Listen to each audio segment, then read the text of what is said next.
It began with a shimmer in the sky, a ripple of light that danced like oil on water. The world watched as the alien craft descended, a monolithic structure of obsidian and silver, hovering silently above the Pacific Ocean. Governments scrambled, militaries mobilized, and scientists speculated wildly. But humanity, in its infinite curiosity and chaos, did what it always did best: turned the event into a meme within hours. The aliens called themselves the Virelians. Tall, sleek beings of bioluminescent skin and eyes like shifting galaxies.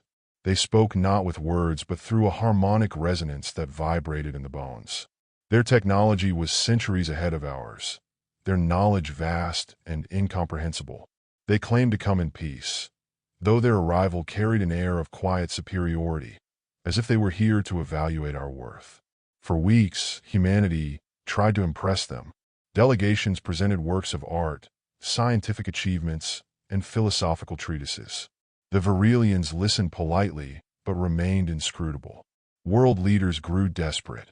What could humanity possibly offer a species so advanced? What could prove our value in the cosmic tapestry?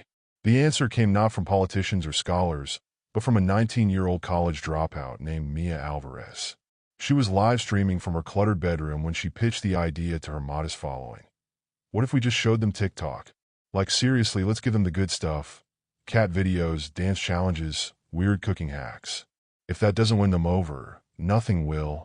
The suggestion went viral overnight. It was absurd. It was reckless. It was so human. And so it was done. The United Nations hastily assembled a team of cultural ambassadors, a ragtag group of influencers, comedians, and content creators, to curate a selection of TikToks for the aliens. The Virelians agreed to watch, their glowing forms seated in an amphitheater constructed just for this purpose. The first video was simple: a cat trying and failing to jump onto a counter. The amphitheater fell silent as the feline flailed midair and landed with an undignified thud. Then came the sound, a low hum that resonated through the chamber. Laughter. The Virelians were laughing. What followed was a montage of humanity at its most ridiculous and creative. Toddlers covered in spaghetti sauce, synchronized dance routines in grocery store aisles, elaborate pranks involving rubber chickens. Each clip elicited more of that harmonic laughter until the Virelians were practically glowing with mirth. But it wasn't just humor that captivated them. They marveled at the ingenuity of DIY projects made from scraps, the raw emotion of heartfelt confessions shared with strangers online, the unfiltered joy of people dancing like no one was watching, even though millions were. For hours, they watched, their luminescent eyes absorbing every frame. By the end of it, something had changed. The Virelians no longer seemed aloof or superior. They looked fascinated.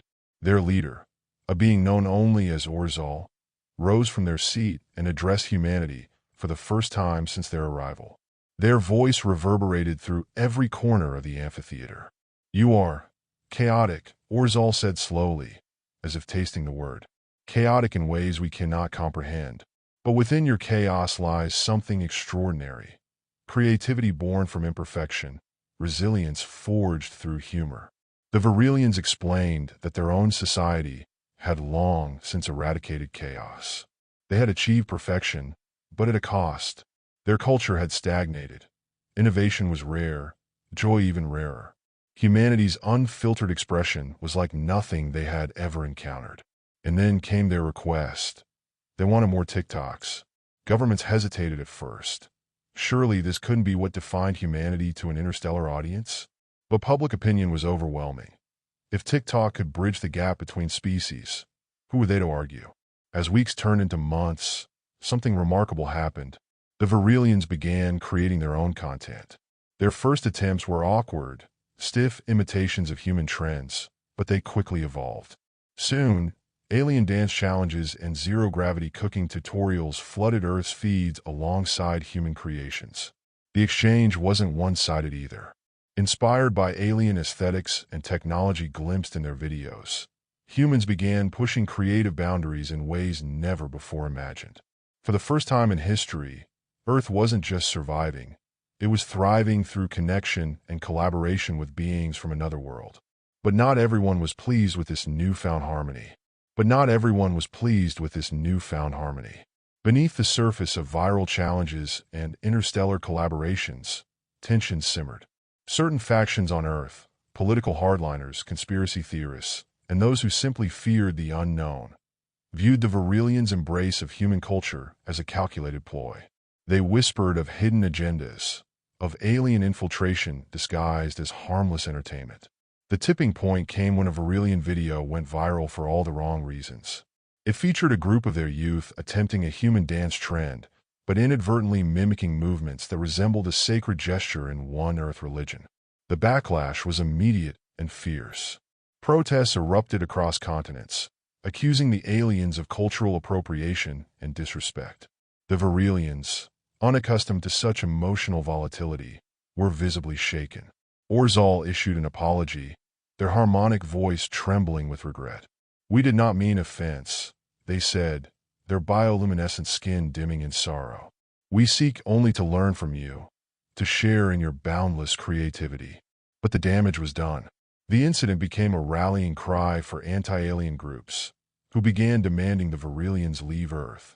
They claimed humanity was being distracted by frivolity, while alien forces subtly undermined global unity. Mia Alvarez, now a reluctant symbol of human-alien collaboration, took to her live stream once again. "Look," she said, her voice steady despite the storm brewing around her. "We've always been messy. That's who we are. But that messiness is what makes us us. If we let fear win now, we're throwing away something incredible." Her words struck a chord with millions, but they also painted a target on her back. One night, while broadcasting from her bedroom as usual, her stream was interrupted by a loud crash. The screen went dark for a moment before returning to show masked figures storming into the room. The world watched in horror as Mia was dragged away, her cries echoing through the feed before it cut out entirely. The abduction sent shockwaves across the globe, and to the Varillians. Orzal addressed humanity once more, their voice tinged with something new, anger. "We have respected your ways," they said, their form glowing brighter than ever before. "But we will not stand by while one of your own is harmed for seeking unity." The Varillians deployed their technology in ways humanity had never seen.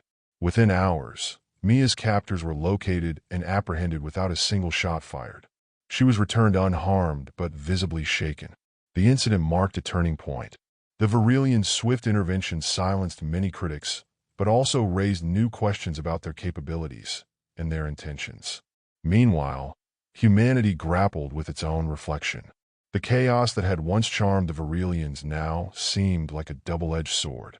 Could humanity's resilience and creativity coexist with its darker impulses? Could it rise above fear and division to truly embrace this unprecedented alliance? As debates raged on talk shows and social media platforms alike, something unexpected happened. TikTok itself became a battleground for hope. Creators from every corner of the globe began posting videos celebrating human-alien collaboration, highlighting moments of shared laughter, innovation, and understanding. They used hashtags like #UnitedUnderStars and #TikTokDiplomacy to drown out voices of division. Even Mia returned to her platform, her first video back featuring nothing more than her cat trying, and failing, to jump on her desk, a callback to the clip that had started it all. The response was overwhelming. Within hours, the video had millions of views and comments from both humans and Varillians alike. But as humanity rallied around its digital stage once more, whispers began to emerge from within the alien ranks. The whispers from within the Varillian ranks grew louder, carried on harmonic frequencies that hinted at something unsettling. It started subtly. Orzal's once poised demeanor began to fray during their public addresses. Their words, which had always resonated with calculated precision, now stumbled as if their focus was elsewhere. Other Varillians, too, seemed distracted, their bioluminescent glow flickering erratically during diplomatic meetings. It didn't take long for humanity to notice. The signs were everywhere. Varillians who had once marveled at humanity's creativity now spent hours glued to holographic displays, endlessly scrolling through TikTok feeds. Their sleek, elegant forms slouched as they watched video after video. Humans dancing, cooking, pranking, crying, and laughing. Some even began mimicking human trends with obsessive fervor, their attempts growing increasingly bizarre and desperate to outdo one another. At first, it was amusing. Videos of Varillians attempting the latest dance challenges or awkwardly participating in lip-sync battles went viral almost instantly. Humans laughed at the sight of these advanced beings contorting their glowing forms into awkward approximations of human movements. But soon, the humor gave way to concern. Reports surfaced of Varillians abandoning their duties entirely. Scientists who had once shared knowledge of interstellar travel now spent their days perfecting comedic timing for skits. Engineers tasked with maintaining their ship systems were caught filming elaborate zero-gravity stunts instead. Even Orzal was seen participating in a duet challenge with a human influencer, their galactic eyes wide with a strange mix of joy and desperation. The addiction spread like wildfire through the alien ranks.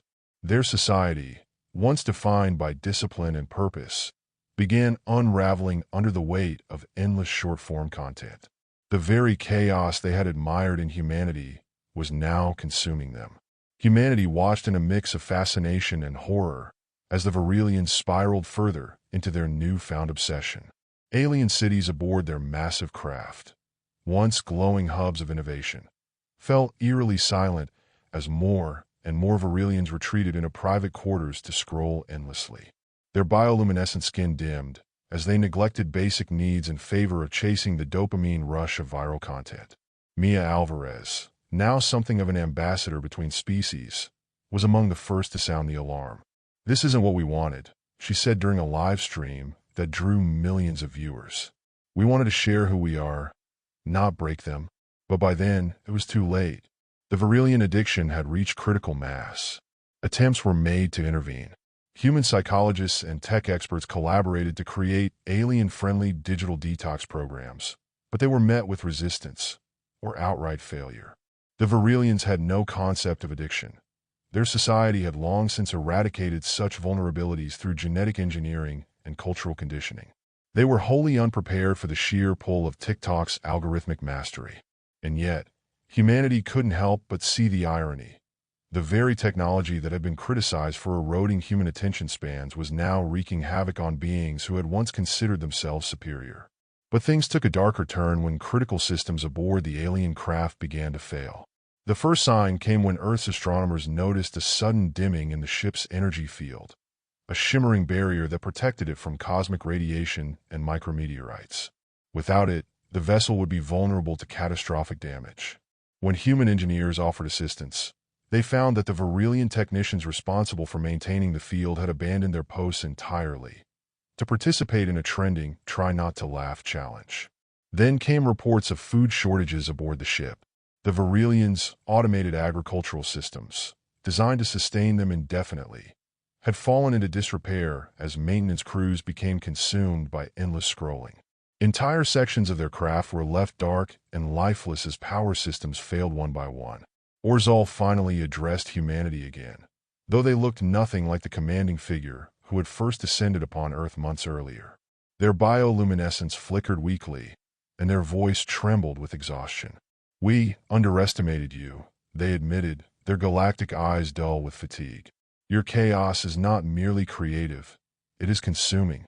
Humanity realized then that what they were witnessing wasn't just addiction, it was cultural collapse.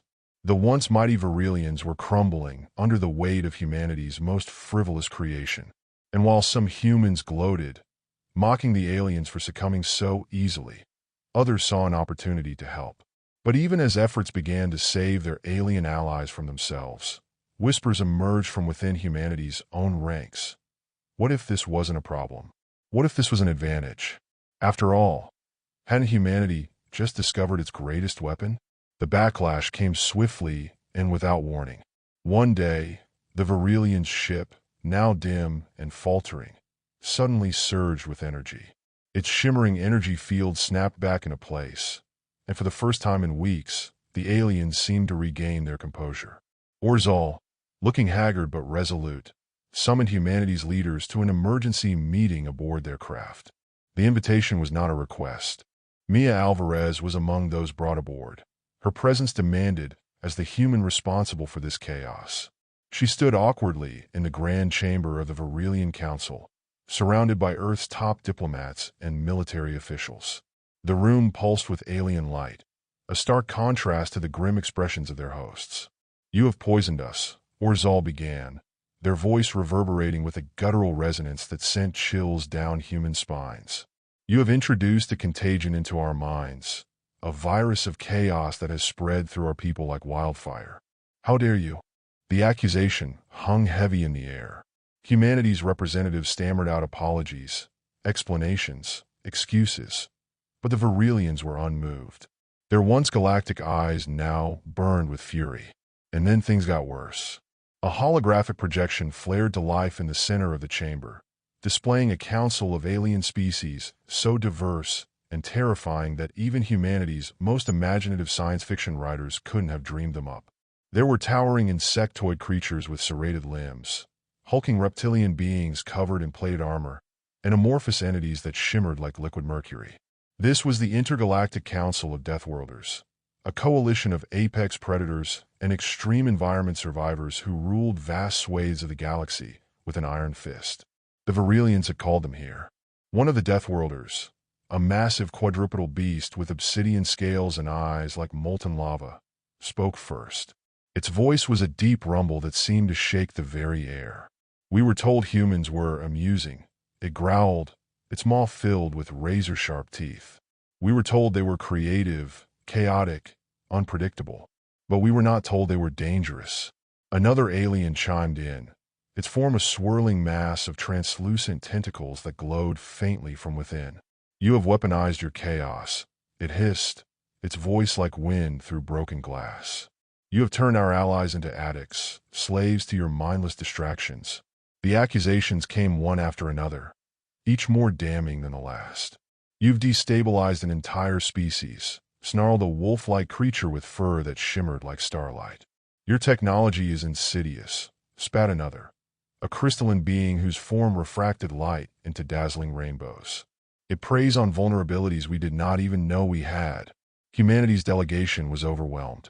They tried to explain that TikTok was never intended as a weapon, that it was merely a platform for entertainment and self-expression, but their words fell on deaf ears. "You may claim ignorance," Orzal said coldly, their bioluminescence flaring angrily. "But ignorance does not absolve you of responsibility." The council deliberated briefly before delivering their verdict. Humanity would face intergalactic sanctions. Trade routes would be cut off, diplomatic relations severed, and Earth placed under strict surveillance to ensure no further cultural contamination spread beyond its borders. But it didn't stop there. The Deathworlders demanded reparations, not just from humanity, but from TikTok itself. The platform's algorithms were declared an existential threat to galactic stability, and its creators were summoned to stand trial before the Council. Back on Earth, news of these developments sparked panic and outrage. Social media exploded with debates over whether humanity should comply or resist. Some argued that this was humanity's chance to prove itself on the intergalactic stage by cooperating fully. Others saw it as an opportunity to double down on what made humans unique. And then there were those who whispered darker thoughts. If TikTok could bring an advanced species like the Verilians to their knees, what else could it do? Meanwhile, aboard the Verilian craft, Mia Alvarez found herself at the center of an unexpected confrontation. "You don't understand us," she said quietly but firmly, addressing both Orzal and the assembled Deathworlders.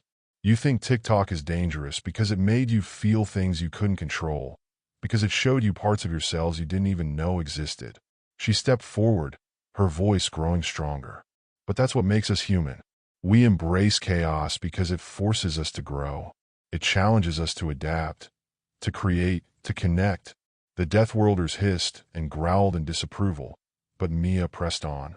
"Maybe you're scared because you saw something in us that reminded you of yourselves, something messy and imperfect and alive. But if you think you can just shut us down or lock us away because we're different, well," she smirked faintly. "Good luck with that."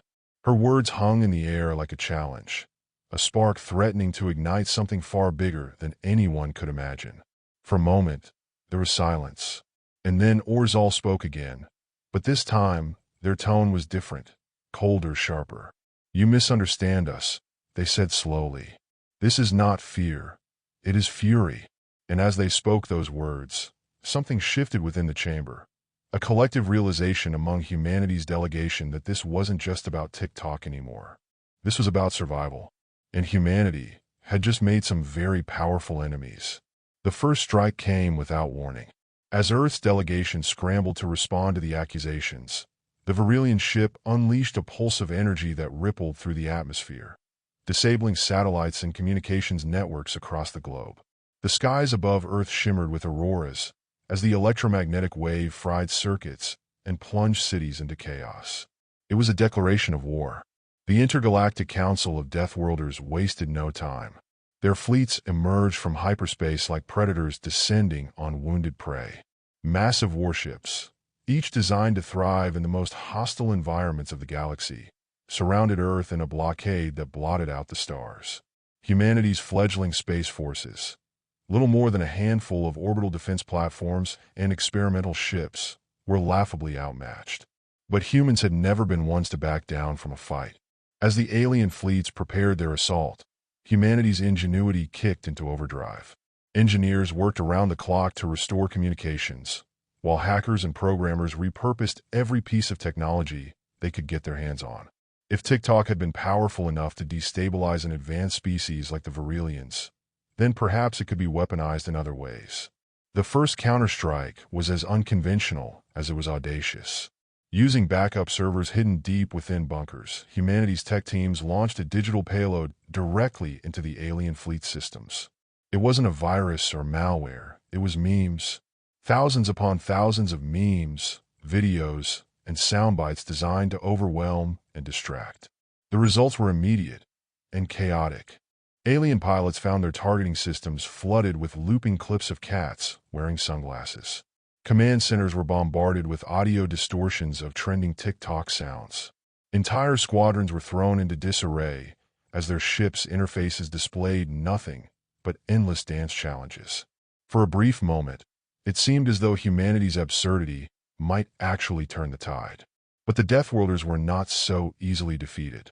Unlike the Varillians, they were hardened by millennia of survival on planets where chaos wasn't a novelty but a constant threat. They adapted quickly, rerouting their systems and deploying countermeasures to block humanity's digital assault. And then they struck back. Massive plasma beams rained down from orbit, carving through Earth's defenses with terrifying precision. Cities burned as alien ground forces descended in biomechanical dropships, their soldiers tearing through human resistance with ruthless efficiency. The Deathworlders fought like apex predators, relentless, coordinated, and utterly without mercy. But humanity refused to go quietly. In New York City, civilians armed themselves with whatever they could find: Molotov cocktails, improvised explosives, even kitchen knives, and turned skyscrapers into fortresses. In rural areas, farmers repurposed tractors and harvesters into makeshift tanks. Across the globe, resistance movements sprang up overnight, united by one simple truth: this was their home, and they would defend it at all costs. Mia Alvarez found herself at the heart of the fight in Los Angeles, where alien forces had landed near TikTok's headquarters in an attempt to destroy what they saw as the source of humanity's weaponized chaos. She had no military training and no weapons, just her phone and her voice, but she refused to stand idly by. Using an old generator to power her equipment, Mia began live streaming from the front lines. Her feed reached millions before being mirrored across underground networks that bypassed alien jamming signals. She called on humanity to rise up, not just with weapons but with creativity. "Show them who we are," she shouted over the sound of distant explosions. "Show them what it means to be human." Her words sparked a movement unlike anything the galaxy had ever seen. From bunkers and basements, humans began flooding alien communication channels with content. Videos of families singing together during blackouts, soldiers dancing between skirmishes, children drawing pictures of hope amidst rubble. It wasn't just distraction, it was defiance. A reminder that even in the face of annihilation, humanity would not lose its spirit. Meanwhile, Earth's military forces launched a desperate counteroffensive. Using salvaged alien technology and sheer audacity, they managed to disable several enemy ships in low orbit. One particularly daring mission saw a team of astronauts hijack a Deathworlder dropship and crash it directly into an enemy command center, a move so reckless that even the Deathworlders paused to admire it. But for all their bravery and ingenuity, humanity was still outmatched. The Deathworlders' fleets loomed larger than ever, their forces regrouping for a final assault that would wipe Earth from existence. And then, something unexpected happened. The Virelians returned, not as enemies, but as allies. Their addiction to TikTok had left them weakened, but also changed in ways they hadn't fully understood until now. Watching humanity fight with such tenacity reminded them of what they had lost, their own capacity for chaos-driven creativity and resilience. Orzal appeared once more before Earth's leaders, not as an accuser, but as an equal. "We were wrong," they said simply. "Your chaos is not your weakness. It is your strength." With that declaration came action. The Virelians deployed their remaining ships alongside Earth's forces, using their advanced technology to disrupt Deathworlder formations and shield vulnerable cities from orbital bombardment. The battle reached its climax above Earth's atmosphere as human Virelian forces launched a joint assault on the Deathworlder flagship, a colossal vessel bristling with weapons capable of reducing entire continents to ash. Inside its command center stood the leader of the Deathworlders, a towering figure clad in armor forged from neutron star fragments. They watched impassively as human fighters swarmed their ship like gnats around a leviathan. "Fools," they growled. "You think your chaos can overcome order? You think your madness can defeat us?" But even as they spoke those words, something began to shift in their ranks. The Deathworlder flagship loomed above Earth, its massive silhouette blotting out the stars.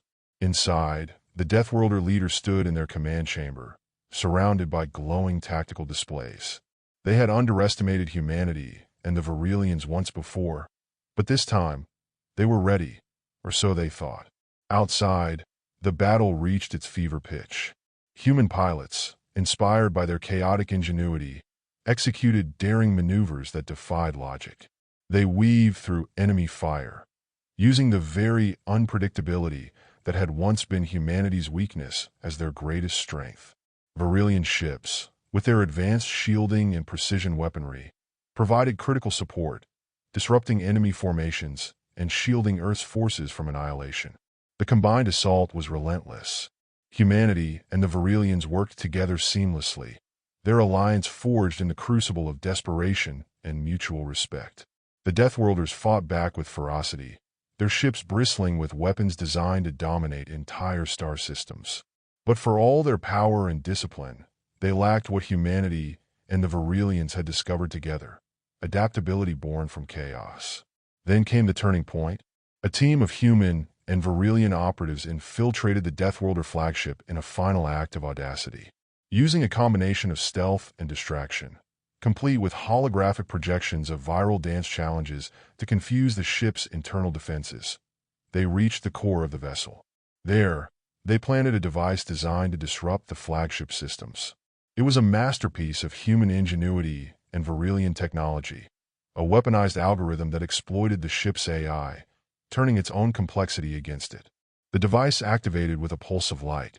The flagship systems faltered, its weapons falling silent as its propulsion sputtered and died.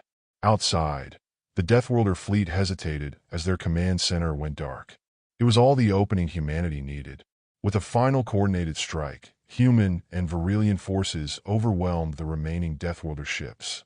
The once mighty fleet retreated into hyperspace, their dominance shattered by an alliance they had never anticipated. The battle was over. In the aftermath of victory, Earth and Virelia, the Virelian homeworld, began to rebuild. The alliance that had saved both species became something more, a foundation for a new interstellar order. Together, they established a council to oversee interplanetary relations, a framework for peace built on cultural exchange, technological collaboration, and mutual defense. But humanity had learned something profound during the war. Chaos was not just a weapon, it was a tool for shaping destiny.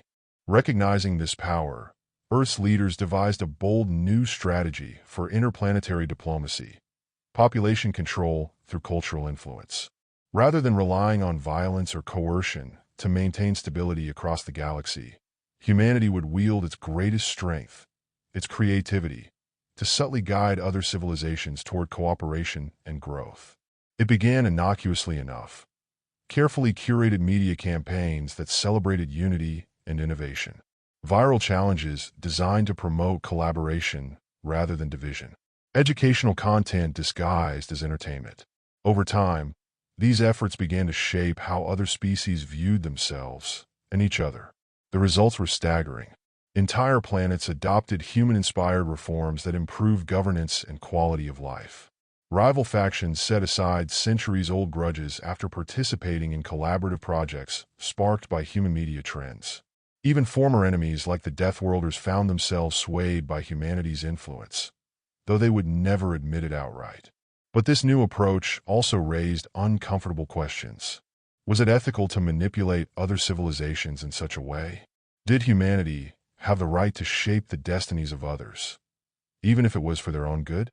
And what would happen if this power fell into the wrong hands? For now, those questions remained unanswered. What was certain was this: humanity had emerged victorious, not just in battle, but in spirit.